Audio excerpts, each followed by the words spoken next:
поздрав е направен от студио Top Music Gypsy с много обич от Ярослав за неговото прекрасно семейство, от Громшин за неговата любима жена Дафинка Златарката, за синовете му Валенсио, Свилен, Натанайл и Яков и за неговата дъщеря Камелия.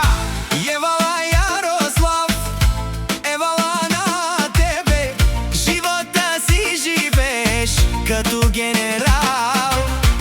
Евала на тебе, брат ми, няма като теб, каквото и да правиш, правиш го с кеф. Яша Кером Яке и Дафинка и Патронка, кай си то сейфи, кай пачки ринел о евроя. О Ярослав, генерале, семейството е твоята сила. До тебе Дафинка, Златарката, так е Чавел, Свилен, о Валенсио, о Натанайл, о Яков, так и принцеса и Камелия. О Ярослав, генерале, всички те уважават, държиш си на думата, не се плашиш, не се криеш.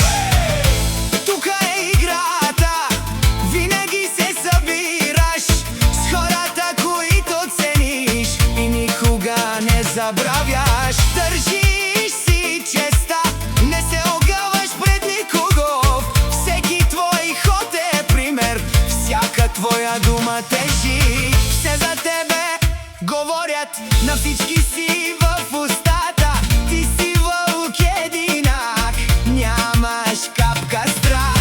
Авела, о Ярославе, перо мяса, е Дафинка са и Златарка, ко Громшин са вре душмания, на найлен въздух ленге акаровена. И в сърцето си душата ти голяма е, за жена си и децата живееш ден след ден. Свилен, Натанайл и Яков, дай, о Валенсио, твоята сила и продължение. Камелия, твоята принцеса, най-голямото ти съкровище. А до теб е Дафинка, жената до рамото ти.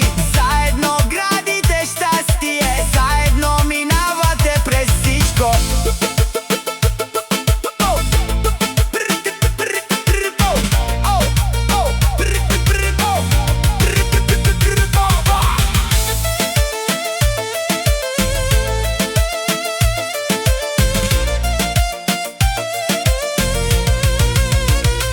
От приятелите си не бягаш, за тях всичко даваш, от интриги стоиш далече, злоба в душата нямаш. Но ако някой те предаде, няма да го забравиш.